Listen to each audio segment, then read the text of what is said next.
¿Cómo están todos? La última vez hablamos sobre el pecado. Dios le dijo a Adán, de todo árbol del huerto podrás comer, mas del árbol de la ciencia del bien y del mal no comerás, porque el día que de él comieres, ciertamente morirás. Eva, apartado Adán, mientras que tenía una conversación con la serpiente, escuchó la voz de la serpiente y fue engañada por la serpiente, desobedeció la palabra y comió del fruto de la ciencia del bien y del mal. Así el hombre cometió el pecado y por el pecado entró la muerte. Señores, la Biblia nos dice que la paga del pecado es la muerte. Y en la Biblia está la primera muerte y la segunda muerte. La primera muerte se refiere al espíritu que se separa del cuerpo al morir. La segunda muerte se refiere al espíritu que dejó el cuerpo del pecador por el juicio eterno de Dios, entra en el fuego eterno debido al pecado. A esto se dice la segunda muerte. Hoy voy a leer la Biblia primeramente para continuar. Leamos Romanos capítulo 5, el versículo 12 y 13. Por tanto, como el pecado entró en el mundo por un hombre, y por el pecado la muerte, así la muerte pasó a todos los hombres, por cuanto todos pecaron. Pues antes de la ley había pecado en el mundo, pero donde no hay ley no se inculpa de pecado. He leído hasta aquí.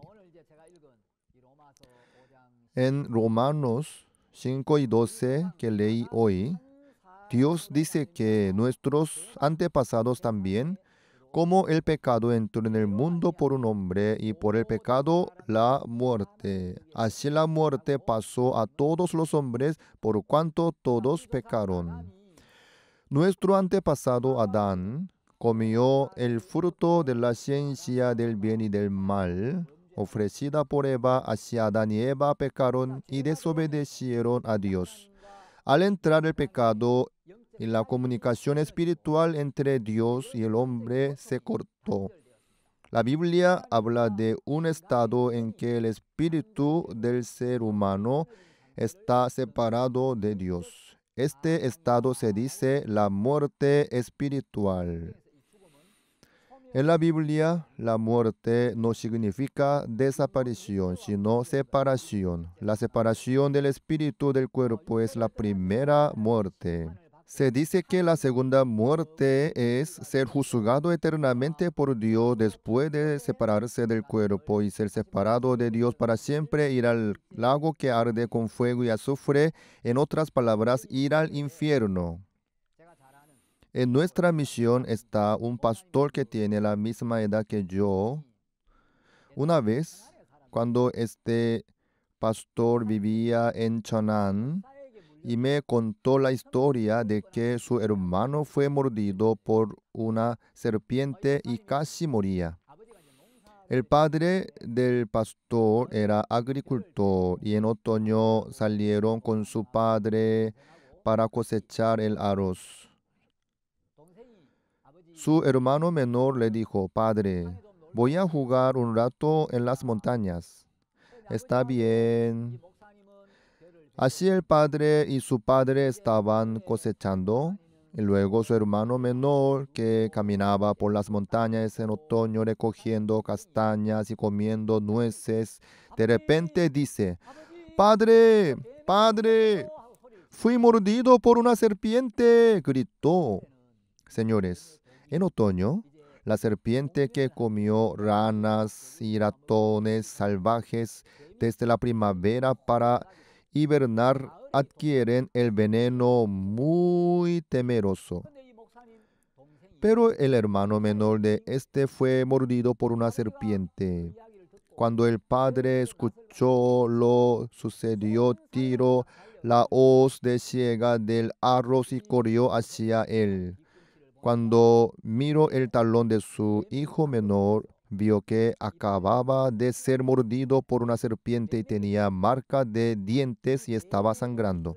Después de ser mordido por una serpiente, el veneno de la serpiente fluye a través de los vasos sanguíneos hacia el corazón y muere. Entonces el padre tuvo que detener la circulación de sangre primeramente. Entonces rompió la camiseta que llevaba el padre, como que le mordió recién ahí. Y por ahí creo que estaría bien. Así le ató la pierna sobre la rodilla. Corrió al hospital llevando a su hijo. Estaba jadeando. Y si llegaba tarde, su hijo podía morir. Para salvar a su hijo, el padre corrió al hospital con todas sus fuerzas, sudando y sin aliento. Doctor, mi hijo acaba de ser mordido por una serpiente. Trátelo rápido, por favor. El médico lo miró y vio que detuvo la circulación de sangre, luego le trajo enseguida, así que lo desinfectó, le puso una inyección y le dio unas pastillas para tomar. El médico dijo, por ahora veamos cómo pasa el día internado. El médico realizó los tratamientos de primeros auxilios y dijo, veamos cómo progresa en el día, así que pensó que la situación no era grave. Así que el padre se quedó con su hijo hasta muy tarde, luego se fue a casa a dormir y al día siguiente se despertó bien temprano, muy preocupado por su hijo, ¿no?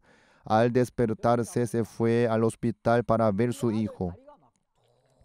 Cuando fue al hospital, la primera del hijo estaba hinchada y sus pantalones apretados y toda su pierna se había puesto azul. Y el padre se sorprendió y llamó al doctor. Doctor, doctor, venga rápido.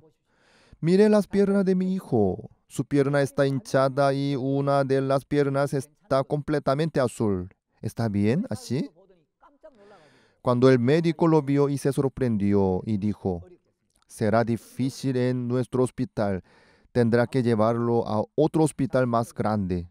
El padre quería decir, si no tiene seguridad, debía decir que vaya al hospital más grande. Desde el principio mi hijo está por morir. Apenas ahora dice que vaya a otro hospital más grande. Aunque el padre estaba enojado y quería discutir, pero no era el momento de discutir, ¿no? Para salvar a su hijo. El padre llevó a su hijo al hospital más grande de Nonsan. Llegó a la sala de emergencia del hospital y le vio un médico, el doctor.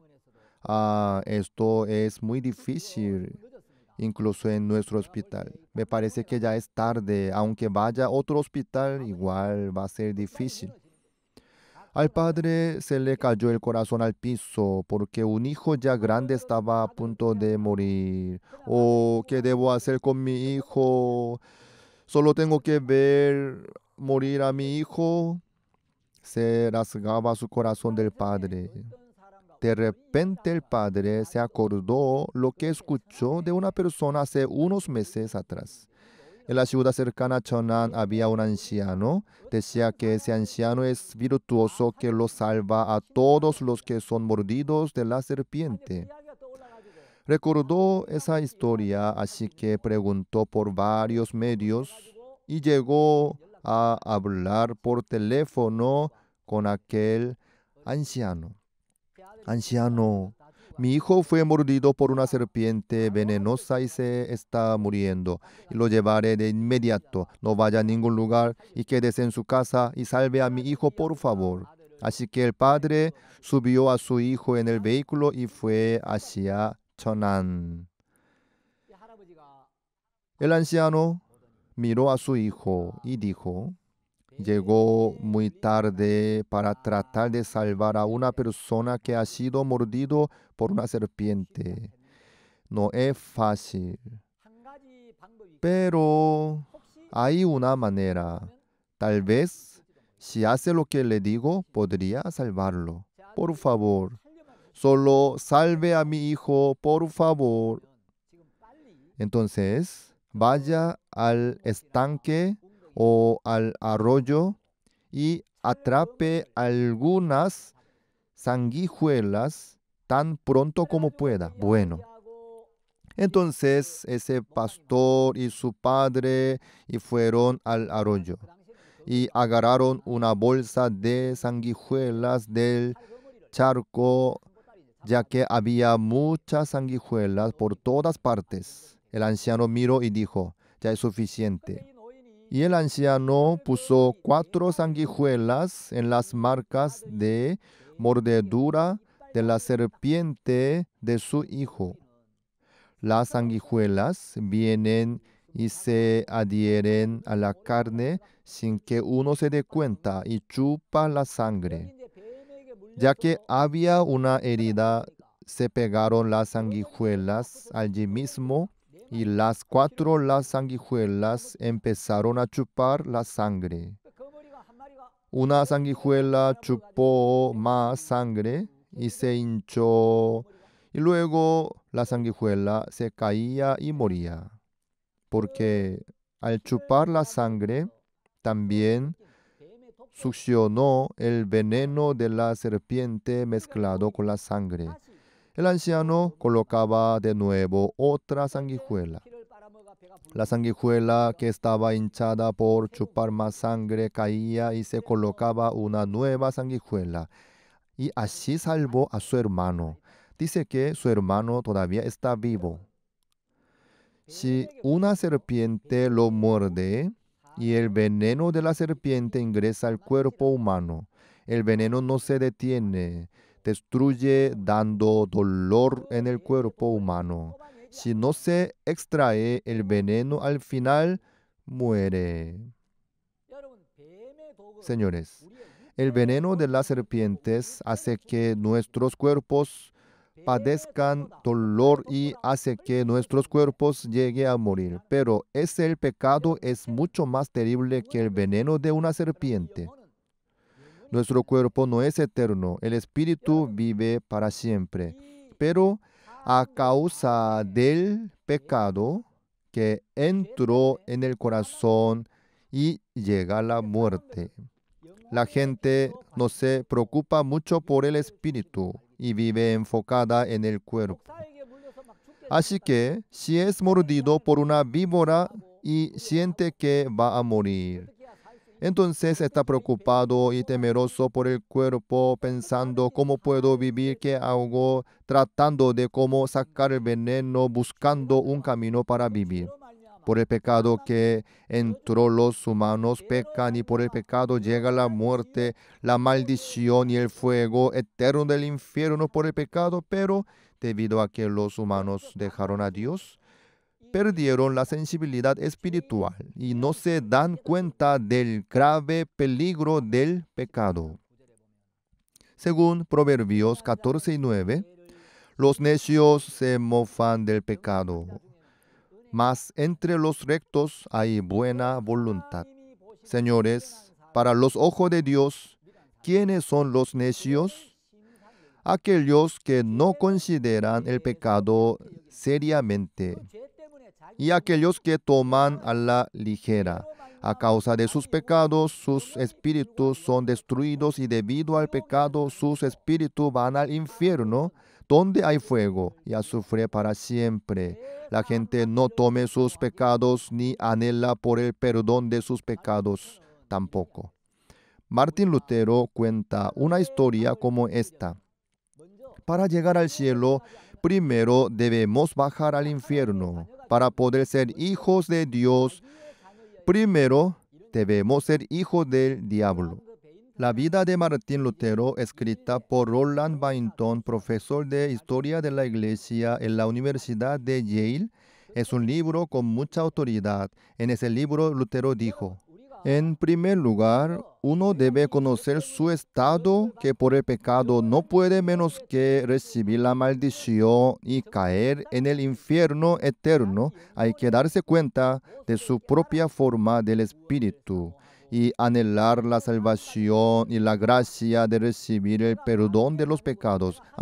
Soy un hijo del diablo desde que dejé a Dios y fui descendiente de Adán y nací en Adán, que me convertí en el siervo del diablo. Estoy bajo la maldición, bajo el camino de la destrucción.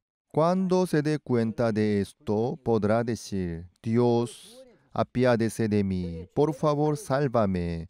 Quiero recibir la gracia del perdón de mis pecados, sálvame del pecado y de la destrucción. Se forma ese tipo de corazón. A toda manera, debido a que nacimos en Adán, quien pecó y se alejó de Dios, nacimos como pecadores. Y sin importar nuestras acciones, en Adán, por Adán, nacimos como hijos del diablo. Debido a que nacimos como hijos del diablo, debemos darnos cuenta de quiénes somos y conocer que no somos hijos del diablo y debemos recibir la salvación de Jesús. Debemos nacer de nuevo como hijo de Dios ahora, debido a que nuestro antepasado Adán pecó y se apartó de Dios y se puso del lado del diablo, se convirtió en ciudadano del reino del diablo y se convirtió en una ayuda del diablo, por lo que los humanos nacemos como pecadores y como hijos del diablo. Por lo tanto, dado que los humanos pertenecemos al diablo, no podemos agradar a Dios con ninguna acción, es esfuerzo humano. La bondad existe solo en Dios. Aparte del buen Dios, no hay bondad verdadera en los seres humanos. Desde el punto de la vista humano, hay algunas personas malas y algunas personas buenas, pero desde el punto de vista de Dios, no hay nada bueno en los humanos aparte de Dios. Todos, si pueden tomar un video del corazón, que pueda tomar una foto del corazón de una persona, si filman y publican 3 de las escenas más vergonzosas, atroces, sucias y malvadas de los seres humanos durante 5 minutos cada una, nadie podrá levantar la cara. Ahora el pecado ha llegado a todas las personas y la muerte ha llegado a causa del pecado. Y la muerte ha llegado a todos los descendientes de Adán. Señores, la persona buena también muere. La persona bonita también muere. Los niños inocentes también a veces mueren. E incluso las personas inteligentes mueren. Mirando esto, claro que el dicho de que el pecado entró en todas las personas y es la verdad. Ahora, la Biblia dice que como el pecado entró en el mundo por un hombre y por el pecado la muerte, así la muerte pasó a todos los hombres por cuanto todos pecaron. Por eso, ahora nos damos cuenta de que hemos dejado a Dios y estamos bajo una maldición de muerte y decimos, Dios, ten misericordia de mí, sálvame del pecado y de la destrucción. Con ese corazón hay que recibir la gracia de Dios, señores. No se trata de corregir y arreglar, es el tiempo que debemos recibir la gracia de Dios para salvarnos. Por eso, cuando nos damos cuenta de que hemos dejado a Dios y pertenecemos a Satanás, que somos esclavos del diablo y que no hay nada bueno en nosotros, y volvemos a Dios dejando mis pensamientos y mi juicio, a eso decimos que es arrepentimiento. Muchas personas no saben qué se refiere la Biblia sobre el verdadero arrepentimiento y piensa que confesar sus pecados y pedir perdón es arrepentimiento. El arrepentimiento no es pedir perdón y confesar. Señor, yo mentí, yo perdonéme. Señor, yo odié a la persona. Eso no es el arrepentimiento. El arrepentimiento no significa rogar, significa dar la vuelta, volver. En el arrepentimiento debe ser exacto from, de y to, para. De dónde para dónde se dirige. Veamos cómo dice la palabra arrepentimiento en hebreo y cómo está la palabra arrepentimiento en el idioma griego registrado en el Nuevo Testamento. El Antiguo Testamento está escrito en hebreo y el Nuevo Testamento está escrito en griego. En el Antiguo Testamento, la palabra para arrepentirse en hebreo se dice shu, que en inglés significa return, turn back. Así que retornar, regresar, volver, detenerse en el camino y devolverse, cambiar de dirección. En el Antiguo Testamento, el arrepentimiento es partir del pecado hacia la justicia. En el arrepentimiento, from sin to righteousness. From y to es muy bien claro. From, ¿de dónde? From sin to righteousness. Partir del pecado y alejarse del pecado y volverse hacia la justicia. Ese es el significado de la palabra arrepentimiento en el Antiguo Testamento. En el Antiguo Testamento, shu, esta palabra es la palabra más clave o central para el arrepentimiento en el Antiguo Testamento. Significa regresar desde lejos a Dios después de haber cometido pecado. En el Nuevo Testamento, el arrepentimiento dije que está escrito en griego. En el Nuevo Testamento, la palabra arrepentirse se conoce como metanoeo. En el Nuevo Testamento, el arrepentimiento se dice metanoeo. El arrepentimiento como sustantivo metanoia. Metanoia significa cambio de opinión y metanoeo significa arrepentirse o cambiar de pensamiento. No se refiere a rogar después de cometer pecado, sino que cambia de opinión. La palabra meta del metanoeo significa junto, después atrás, y la palabra noeo, conocer el corazón, comprender. Es decir, luego de conocer el corazón, comprende. Entonces, la palabra metanoeo se refiere a cambio de pensamiento y de corazón. Después de la conversión o un corazón convertido, dar vuelta o cambiar el rumbo del corazón por completo. Además, en el Nuevo Testamento, entre las palabras que significa arrepentimiento, está la palabra epistrefe, epistrefo, que tiene casi el mismo significado. Entonces, vuelve el corazón a Dios. Cambia la dirección del corazón. ¿Quién vuelve a Dios? ¿Quién vuelve su corazón a Dios? Dejando de lado a Dios. Yo estoy caminando hacia el infierno siguiendo el camino guiado por Satanás. Este camino está mal. Si se da cuenta de que el camino en el que estoy es el camino hacia la destrucción, entonces puede dejar de lado su juicio, su pensamiento y su corazón, negándose a sí mismo, y no puede menos que volver a Dios. Por eso, el arrepentimiento no es rogar, sino volverse. El arrepentimiento no es corregir y arreglarse a sí mismo. El arrepentimiento es negarse. Las personas no se dan cuenta del estado de muerte en el que se encuentran por el pecado que entró en ellas. Como no conocemos nuestra naturaleza pecaminosa y no conocemos bien nuestro estado, Dios nos dio la ley para que nos demos cuenta de quiénes somos. Los mandamientos son leyes que Dios le dio al pueblo de Israel a través de Moisés. Entonces, la ley fue dada originalmente a los judíos, no a los gentiles. Señores, ¿cómo entienden la ley? Esto es muy importante para nuestra vida de fe. Si malinterpretan la ley y la aceptan incorrectamente, sus vidas de fe serán muy cansadoras y nunca podrán alcanzar la salvación. Ahora, veremos Romanos 3 y 20. Leamos desde Romanos 3, 19. Vamos a leer desde el capítulo 3, versículo 19. Pero sabemos que todo lo que la ley dice, lo dice a los que están bajo la ley, para que toda boca se cierre y todo el mundo quede bajo el juicio de Dios.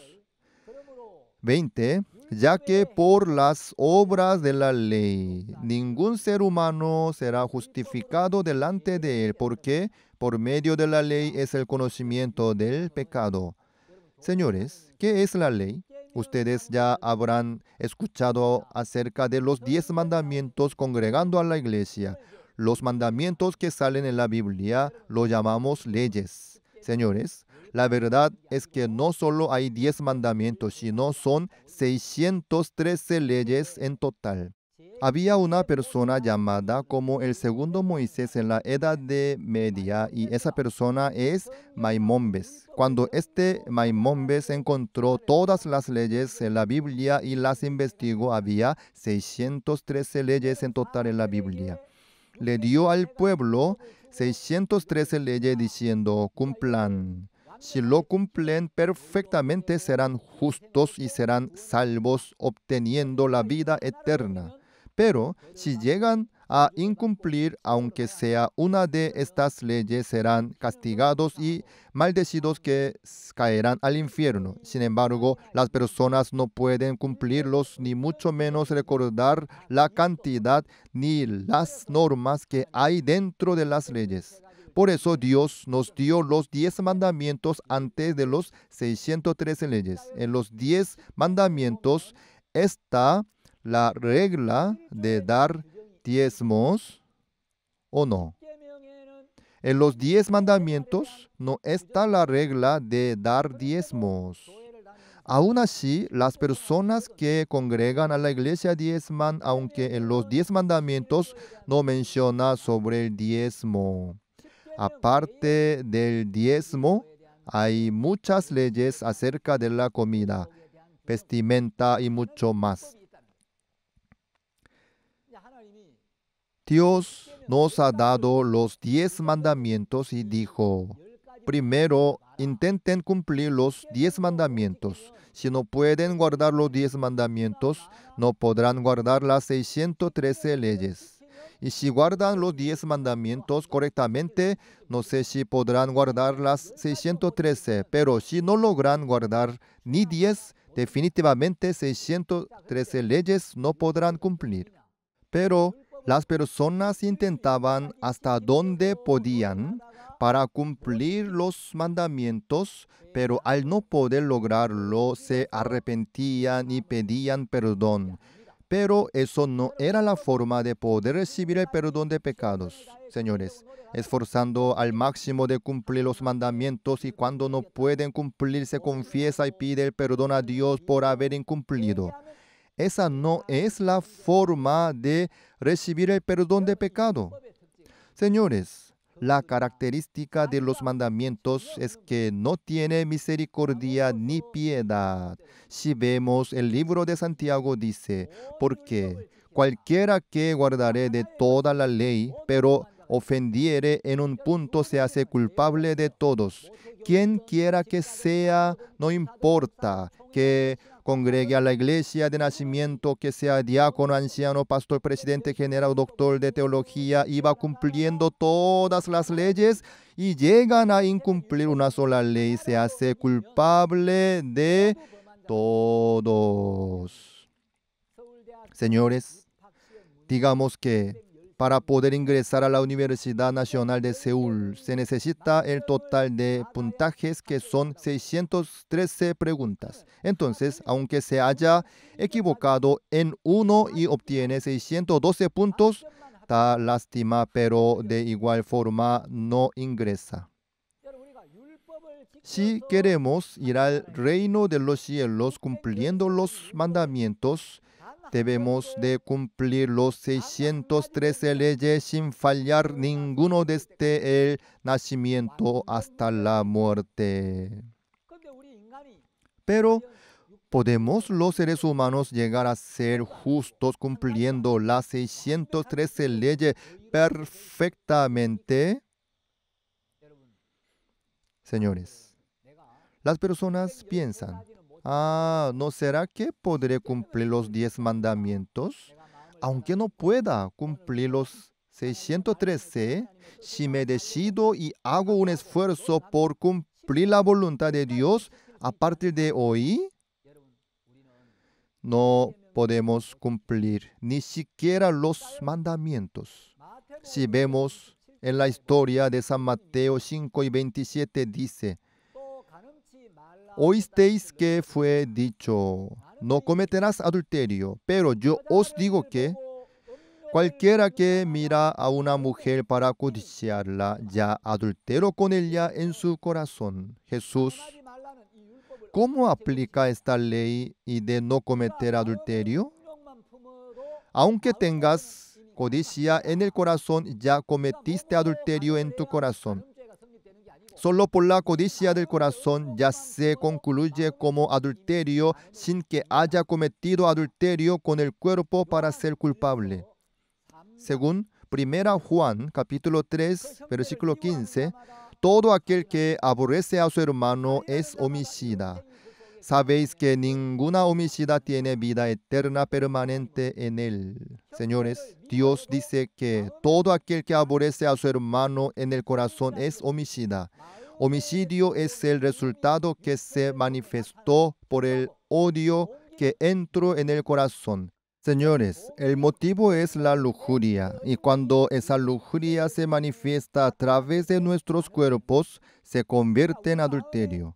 Cuando el motivo del odio se manifiesta en nuestro corazón también, llegamos a cometer homicidio.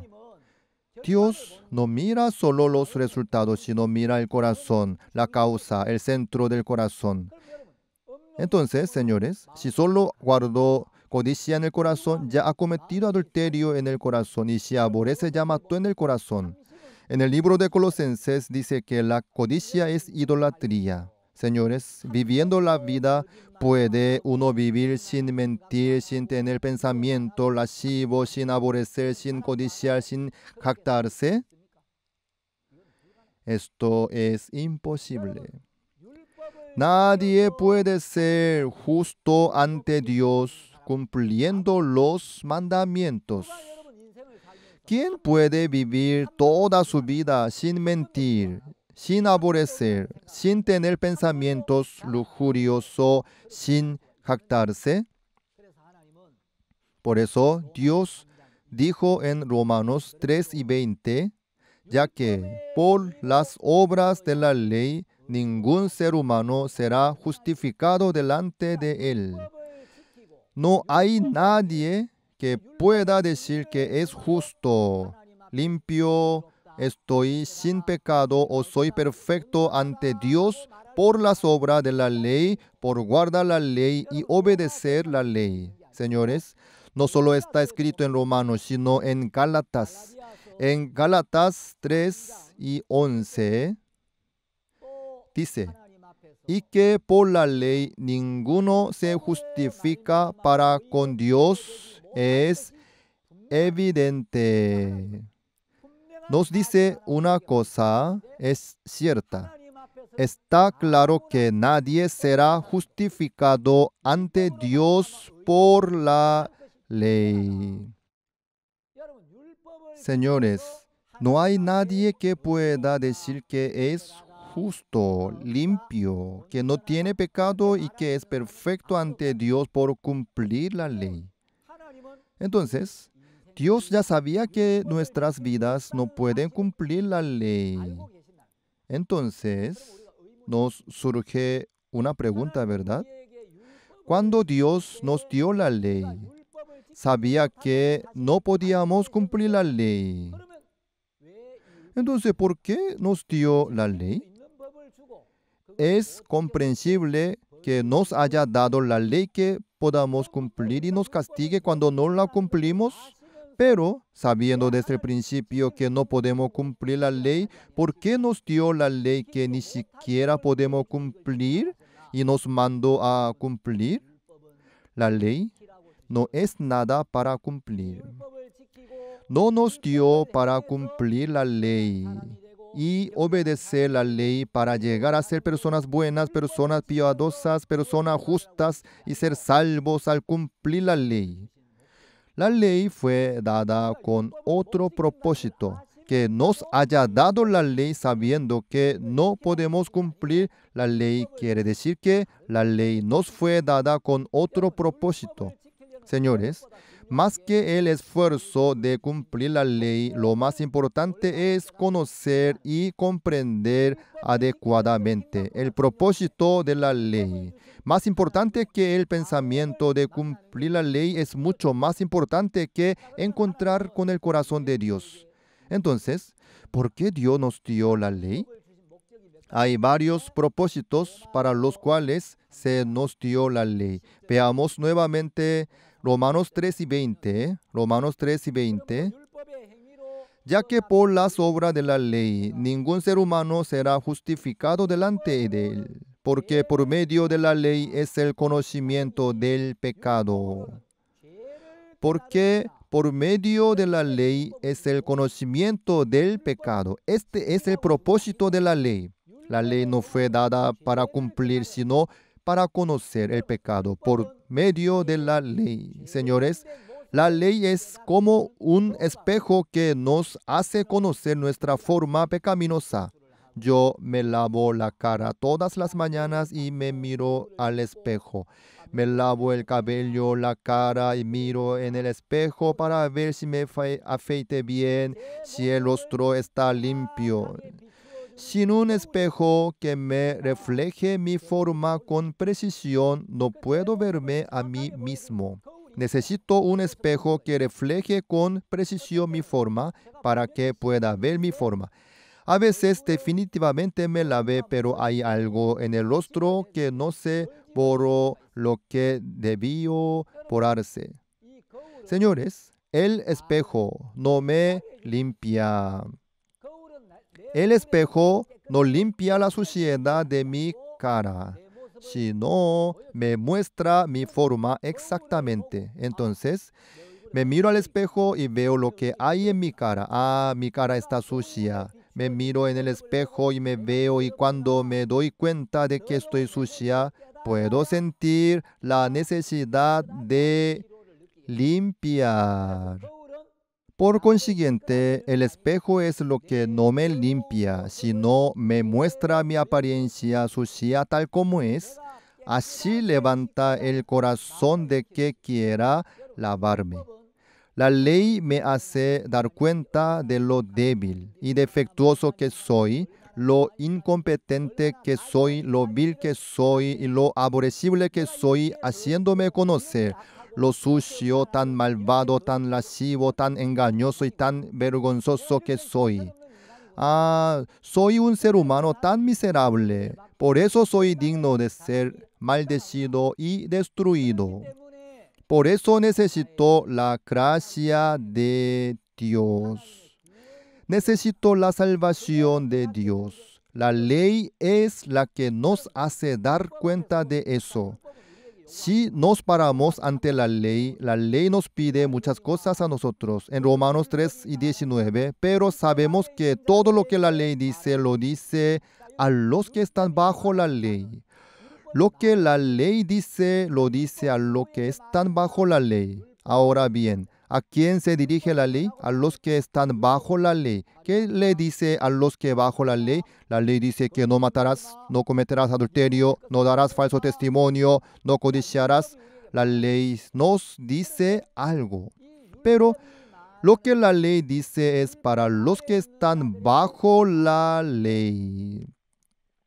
La ley no fue dada para que seamos buenas, perfectas personas cumpliendo la ley delante de Dios, sino que la ley fue dada para conocimiento del pecado. Observando la ley, Dios me dijo que no aborrecerá. Pero en mi corazón se levanta el odio. No me dijo, no cometerás adulterio, pero en mi corazón se levanta pensamiento de adulterio. Dios dice que no mentirás, pero se levanta lo engañoso en el corazón. Dios dijo, no codiciarás, no robarás, pero en mi corazón se levanta la codicia. Por consiguiente, si observo bien la ley, yo no puedo hacer lo que Dios me dijo que hiciera. Me doy cuenta de quién soy. Me doy cuenta de que estoy quebrantando la ley de Dios y desobedeciendo a Dios. Entonces, la ley no es una ley que nos fue dada para convertirnos en buenas personas. Si cumplimos, si observamos la ley, Dios nos dijo que no cometiéramos adulterio, que no guardaremos pensamientos lujuriosos, que no aborrezcamos, pero llegamos a conocer nuestra forma pecadora, que se levanta el odio. Si uno se da cuenta que es un pecador, si uno descubre su forma pecadora ante Dios, como la paga del pecado es muerte, por medio del pecado no puede menos que entrar en el fuego eterno para siempre. Cuando se da cuenta de que es un pecador ante Dios, el corazón se humilla y dice, Dios, ten piedad de mí. Que Dios se apiade de mi espíritu. Dios, quiero recibir la gracia de Dios.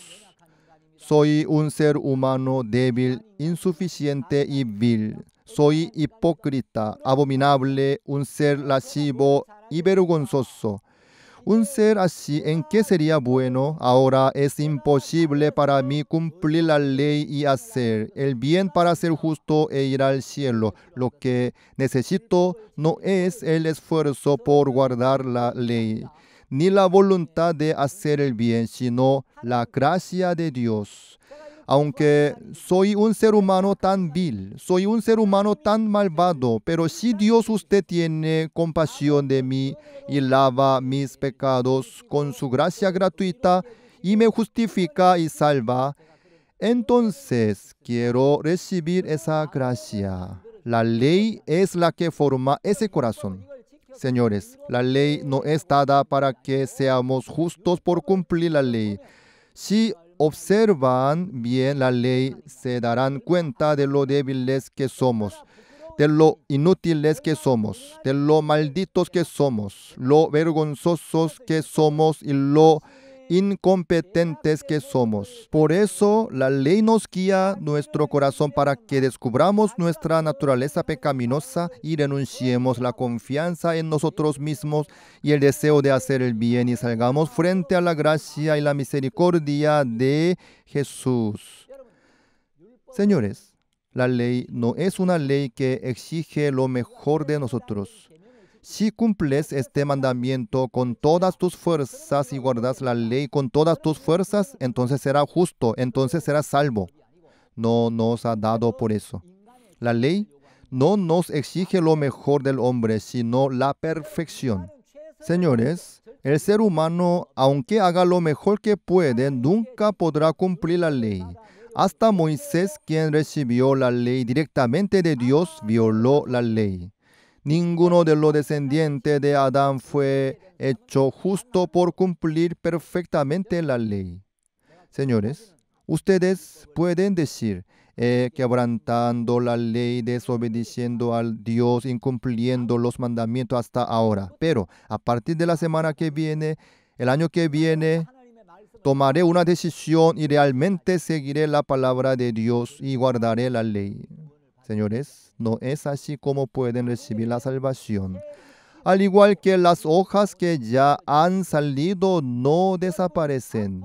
Cuando aparecen hojas nuevas en un árbol, aunque no pequen más en el futuro y guarden la ley perfectamente, si ya han quebrantado la ley alguna vez, si han quebrantado la ley, no tiene sentido tratar de hacer el bien en adelante a causa de ese pecado.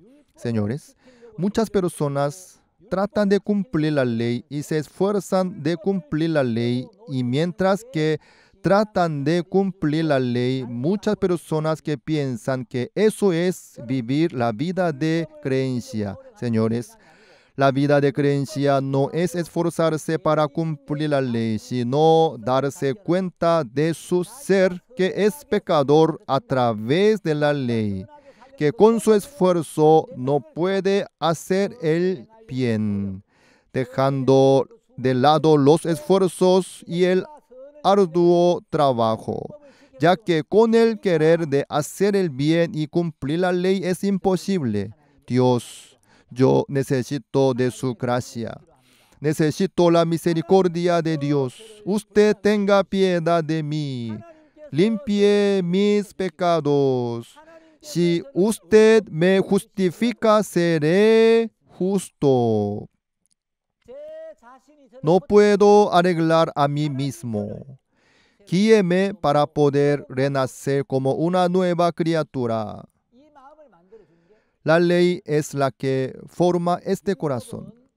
Las leyes no son las que nos justifican, sino hace que nuestro pecado salga a luz. Nosotros no podemos ser justos cumpliendo la ley. Por eso, si observan la ley, al comienzo, cuando no conocían bien, tal vez digan, yo puedo cumplir la ley. Si yo intento cumplir, lo podré cumplir. Pero si tratan de cumplir, verán que por la obra de la ley jamás podemos ser justos. Entonces, dejando el pensamiento de querer cumplir la ley, decimos, soy pecador, y sale así como es delante de la gracia y misericordia de Dios. El corazón que vuelve lo llamamos arrepentimiento.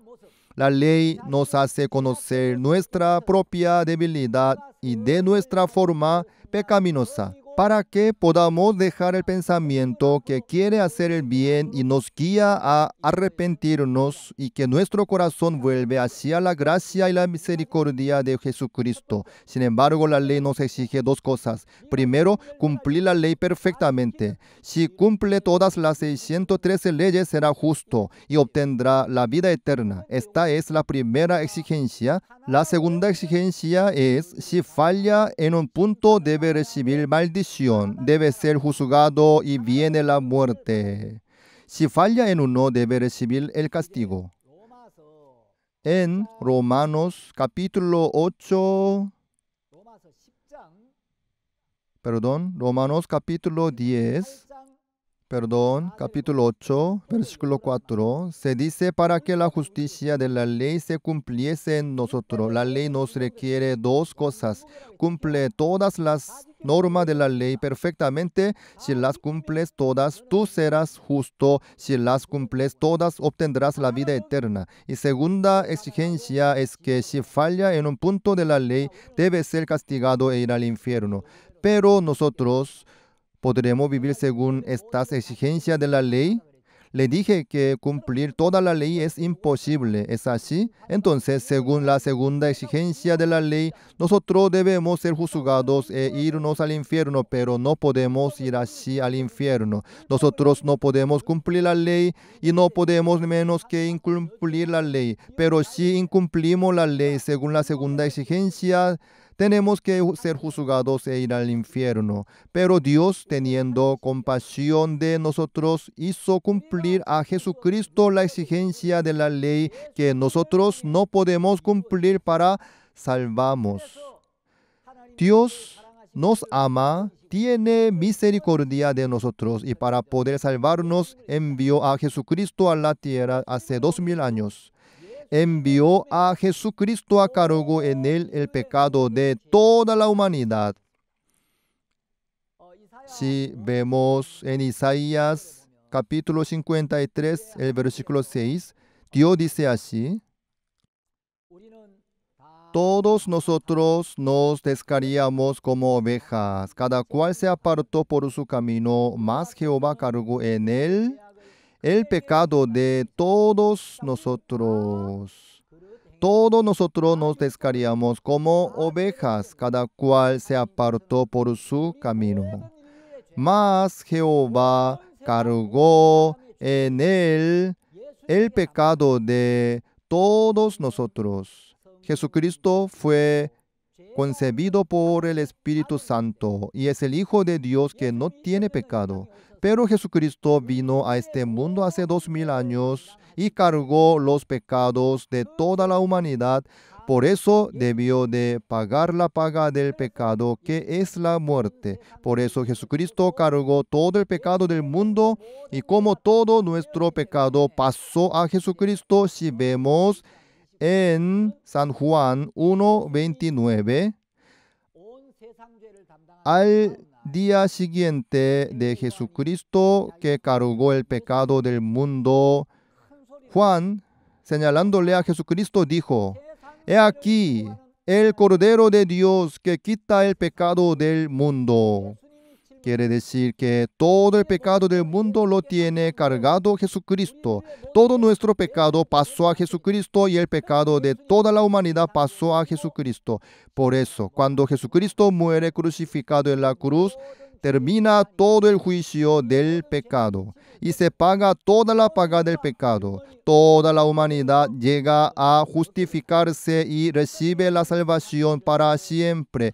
Por eso Jesucristo estuvo en la tierra durante 3 años cargando el pecado en él y finalmente muere crucificado.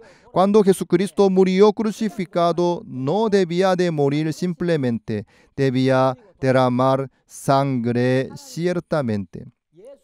Dios prometió que la sangre derramada de Jesucristo limpia nuestro pecado.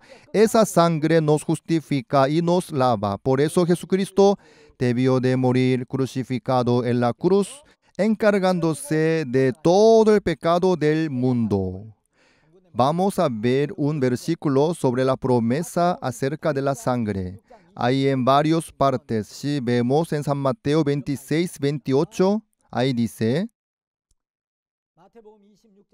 San Mateo 26:28 dice: Porque esto es mi sangre de nuevo pacto, que por muchos es derramada para remisión de los pecados. Esta sangre es derramada para remisión de los pecados de muchas personas.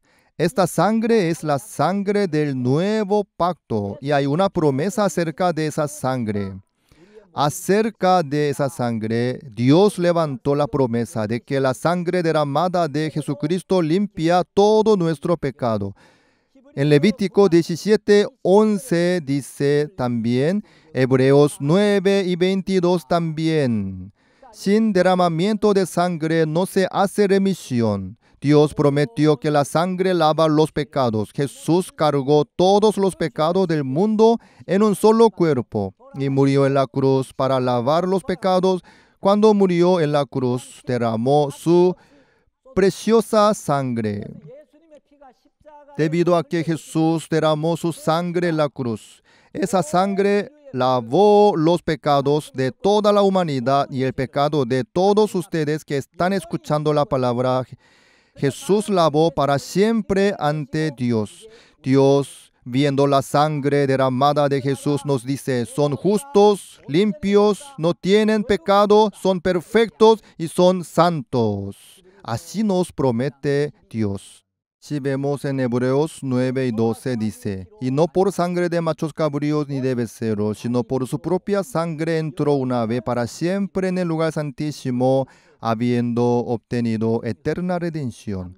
Con la sangre derramada de Jesucristo, una vez para siempre quiere decir que no se necesitan 2 veces. En inglés dice once. Con sola una vez obtuvo la eterna redención. La palabra expiación eterna significa que el efecto de la expiación es eterna.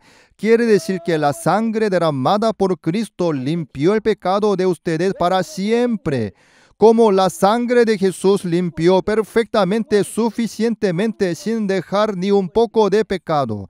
Dios, viendo esa sangre de Jesucristo, dice hacia ustedes que son justos, no tienen pecado. Nuestro pecado fue lavado para siempre. Entonces, ya que nuestro pecado fue lavado para siempre, la muerte que seguía el pecado también partió para siempre. Ya que la muerte se apartó para siempre, al creer en esta promesa nosotros recibimos la vida eterna.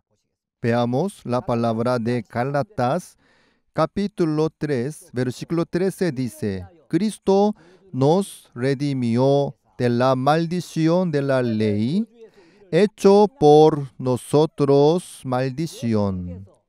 Jesucristo cargó todo el pecado de la humanidad y nos redimió de la maldición de la ley, hecho por nosotros maldición. Nosotros incumplimos la ley y debíamos recibir la maldición por la ley.